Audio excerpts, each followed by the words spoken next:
Meron din siyang accent dito na tiles na pin-provide na ni client. Meron siyang elevated pool.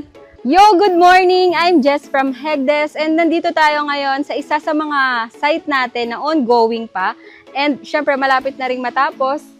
Ito nga pala yung itinayo dito is farmhouse unit at meron po siyang lanay and pool.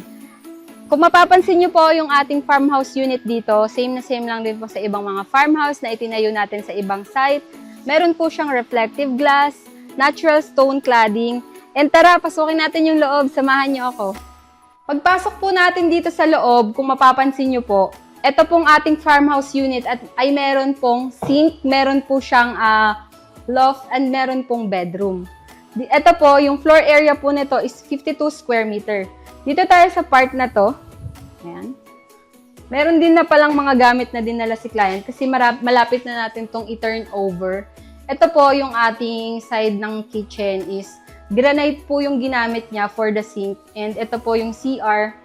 Ayan. Ang ilalagay po na door dito is barn door. Pero hindi pa siya nakakabit ngayon kasi naka-ongoing pa po yung ating unit. Pero ito po yung sa loob. Yung division pala dito ng ating shower room and yung sa bowl is glass na. And then gumamit din dito ng PVC ceiling and yung meron din siyang accent dito na tiles na pin-provide na ni client yung gusto niyang maging outcome ng kanyang CR. And dito naman tayo sa ating bedroom. Ito yung ating bedroom. Very plain lang yung ating bedroom. Same na same sa mga units ni Hegdes na ginagamit na pinupost natin. Ayun, meron din po siyang PVC ceiling.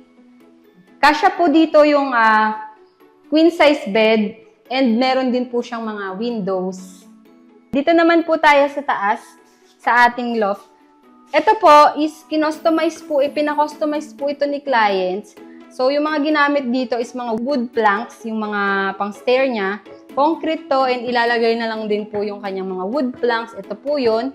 Tapos yung railings po niya, tubular din po yung ginamit natin. Dito naman po sa ating loft area, ito po is naka-vinyl po. Naka-vinyl din po siya and yung ceiling po niya is PVC ceiling din po. Puntahan naman natin yung kabilang side doon sa may pool area. Ito naman po yung ating lanay area. Meron po siyang floor area na 20 square meter. Pwede niyong gamitin as outdoor kitchen. Beside naman dito sa site na to, meron siyang elevated pool. And 7 by 3 meters yung kanyang inside dimension. And 21 square meter po ang kanyang floor area. And then, yung depth ng pool is 5 feet. Tapos, yung tiles po na ginamit natin dito sa loob is mosaic tiles and ito naman po is ceramic tiles. Meron na rin siyang fountain. Kasama na rin po dito yung all accessories and pump and filter, and if ever po na gusto nyong magpa-add ng heater, mag-a-add lang po tayo ng additional cost. Ayun lang po for today's video. For more videos, follow us. Thank you. Bye!